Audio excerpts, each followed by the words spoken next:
Theresa May there, still pushing the idea of the Brexit agreement bill, which is going to come to Parliament in a couple of weeks' time. Emma, are you surprised that the talks didn't reach an agreement? Sadly not, no. I think that Labour seem to be so divided that it would be almost impossible to negotiate with a group of people who don't have a common position. So you have Keir Starmer advocating a second referendum when Jeremy Corbyn and his side of the party seemed to have been more committed to the talks.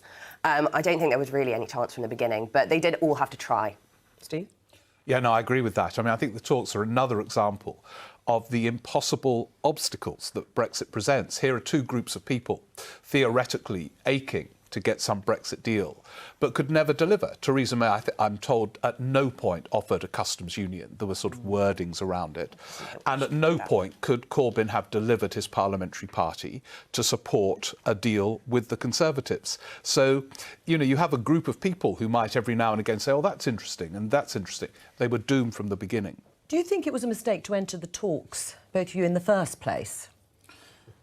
Oh, I think the problem has been from the moment the referendum was called that everybody in Parliament has, and both the political parties, have abdicated responsibility, and they've been offered many, many opportunities to come back into the decision-making process and to commit themselves to a compromise of some kind or another, and none of them have been prepared to do it.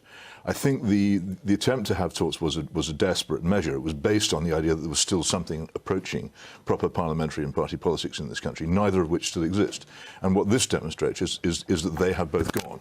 That neither the parties don't really speak for anybody anymore. They're desperately afraid of their own voters, and Parliament isn't prepared to take decisions. Which is why I think, and this is absolutely not wishful thinking in my case, that the end of this is going to have to be a second referendum because no one else is going to take responsibility. They're going to toss it back to the people who they gave it to in the first place, and who then gave them a problem they couldn't solve. And actually, I think that Corbyn could have delivered his party if he had said, we will agree to this deal so long as there's a confirmatory referendum. So actually, if he had been prepared to say that, which shouldn't have been too difficult for him, given it's within their party policy. In the talks, I mean, albeit sort of in a kind of reticent way, the referendum came up again and again, and the government side said that we can't accept it. So they are going round in circles. I think there is one tiny glimmer of hope for her.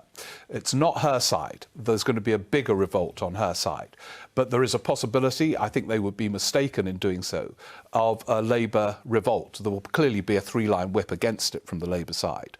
But I noticed people like Lucy Powell, who used to run a sort of pro-European campaign, saying, look, there's a real danger of no deal here, and so, and you can see just a circumstance where that might happen. I think it's highly unlikely, but that is the only hope she's got. Can I just pick you up on the second referendum point and Yeah. Labour's position? I don't think it is particularly clear. They've announced their official position, but Corbyn at no point has stood at the dispatch box and said, I'm in favour of a second referendum. Well, he's not. I agree, he's not. But that's where the difficulty comes, and I think that we do need to bear that in mind. Right.